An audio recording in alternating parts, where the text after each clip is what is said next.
In 1513, a man sat alone in a small farmhouse outside Florence and wrote the most dangerous book in human history.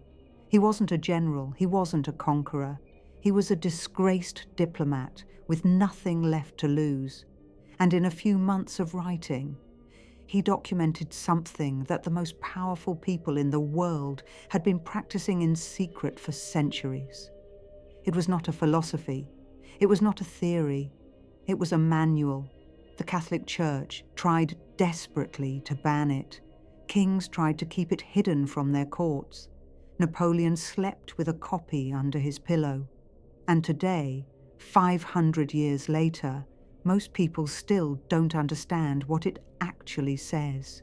Because what's been handed to you isn't the real version. The real version is darker, more precise, and far more useful than anything you've been told. His name was Niccolò Machiavelli, and this is what he actually understood. Before we go any further, you need to know who this man actually was, because the name has been turned into a caricature. Machiavelli was born in Florence in 1469. At 29, he became a senior diplomat for the Florentine Republic, one of the most politically volatile environments in the world. For 14 years, he watched power up close. He negotiated with kings and popes. He studied Cesare Borgia, one of the most ruthless and effective rulers of the era, with fascination. He wasn't observing power from a distance. He was inside it, taking notes. Then in 1512, the Medici family returned to power. Machiavelli was accused of conspiracy, arrested, tortured. He was innocent. But that didn't matter. He was stripped of everything, exiled to his family's farm outside the city. And it was there, stripped of position, stripped of power, stripped of everything he had spent his life building, that he wrote The Prince, a cold, precise, unsentimental examination of why some men hold power and why others, often better men, more moral men, more intelligent men, lose it. Here is what you need to understand about The Prince. Machiavelli wasn't teaching cruelty. He was documenting reality. He watched moral men get destroyed by ruthless ones. He watched idealists get outmaneuvered by realists. He watched men who played by the rules get annihilated by men who understood that the rules were written by whoever currently held power. And he made a decision that most people never make. He chose to describe the world as it was, rather than as people wished it to be. That decision is what made the book dangerous. Not the content, the honesty. There's a passage most people never reach. In chapter 15, Machiavelli writes something that cuts through 500 years and lands like a blade. He says that the gap between how men live and how men ought to live is so wide that anyone who abandons what is done for what ought to be done learns his ruin rather than his preservation. Let's break that down. He's not saying be evil. He's saying if you operate based on how the world should work, while everyone around you operates based on how it actually works, you will lose. Every time.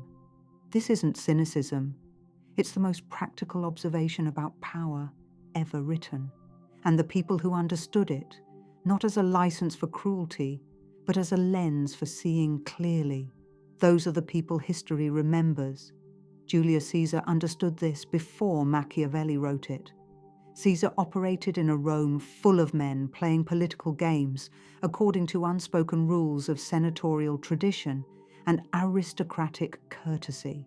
Caesar understood that those rules only held as long as everyone agreed to honor them. The moment one man was willing to cross the Rubicon, literally and figuratively, the rules ceased to exist. His enemies were morally outraged. They were also defeated. Not because Caesar was more brutal, because Caesar was more honest about the nature of power than they were. He saw the board clearly. They were still playing a game that had already changed. Frederick the Great of Prussia, who publicly called the prince immoral and wrote an entire rebuttal against it, was privately studying it obsessively. His rebuttal was called the Anti-Machiavel. It argued for moral governance, humanitarian leadership, and the duty of a ruler to his people. It was a beautiful document, and the moment Frederick took the throne, he invaded Silesia without warning, without justification, and without the moral deliberation he had written about so extensively. He understood Machiavelli perfectly. He just understood that saying so was politically dangerous, that gap between what powerful people say and what they actually do. Machiavelli was the first to document it openly, and that's precisely why they tried to bury the book. Now here's where this moves from history into something you can actually use. Because Machiavelli wasn't just writing about kings and empires. He was writing about a principle of human nature that operates at every level of every social structure. In boardrooms, in relationships, in every room you walk into. The principle is this: most people are operating on a version of reality that has been filtered through what they wish were true. They believe that the most competent person gets promoted. They believe that honesty is always rewarded. They believe that if they work hard and keep their head down, the right people will eventually notice. And occasionally, those things happen. But Machiavelli observed something else far more consistently.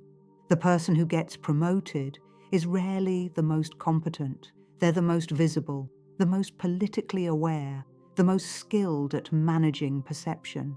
The honest person isn't always rewarded. They're often managed around, kept at a distance by people who find their honesty inconvenient. The person who keeps their head down doesn't get noticed by the right people. They get forgotten by all of them. This isn't pessimism. This is what happens when you look at the world clearly instead of the way you were told it works. There is a concept Machiavelli returns to repeatedly throughout his writing. He calls it virtu, not virtue in the moral sense. Something much older than that. Virtu, from the Latin vir, meaning man, is the combination of strength, intelligence, adaptability, and decisive action that allows a person to impose their will on circumstances rather than being shaped by them. It's the opposite of passivity, the opposite of waiting for conditions to be favorable, the opposite of operating according to rules that were written for someone else's benefit. Sun Tzu had a version of it. The Stoics had a version of it. Every tradition that has ever produced men of genuine power has had a version of it. Machiavelli just named it and explained with ruthless precision how it operates. He also identified its counterpart, what he called fortuna, fortune, fate, circumstance. His argument was that fortuna controls roughly half of human affairs. The other half, the half that matters, is determined entirely by the strength of the individual to meet it. He compared fortuna to a river. When it floods, it destroys everything in its path.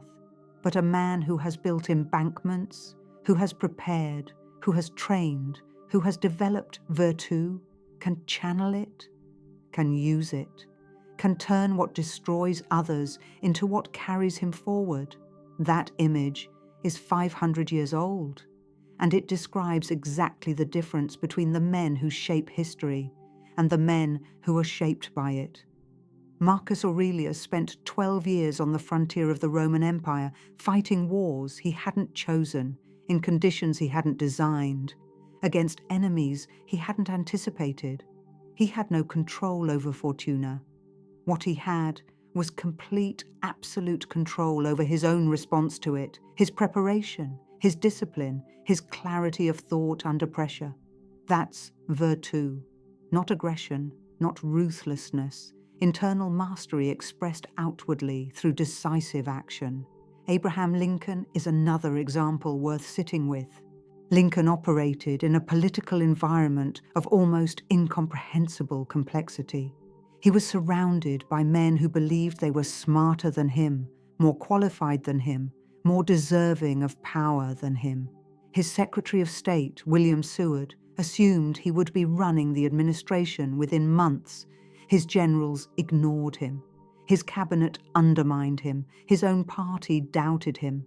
And Lincoln, quietly, patiently, with complete awareness of every dynamic in the room, outmaneuvered every one of them, not through force, not through displays of dominance, through an almost supernatural understanding of human nature, of what people needed to believe about themselves, of when to act and when to wait, of how power actually moves through rooms and institutions and relationships. He had never read Machiavelli. He didn't need to. He had arrived at the same understanding through observation. That's the thing about Machiavelli's writing. It doesn't teach you anything new. It shows you what you already sensed was true, but were told not to say out loud. And that recognition, that moment of reading something and thinking, yes, this is how it actually works, that's the most useful thing a book can ever do. So what do you do with this? Not the caricature, not the be ruthless, trust no one version that gets passed around by people who read a summary. The real version. Machiavelli's actual lesson, the one buried beneath 500 years of misrepresentation, is precise and uncomfortable and completely applicable to your life right now. See clearly, act decisively, manage perception without being managed by it, build your virtue before Fortuna tests it, and understand, deeply, practically understand, that the world does not reward you for playing by rules that were designed to keep you exactly where you are. That's not an invitation to abandon your values. It's an instruction to stop being naive about where you're operating.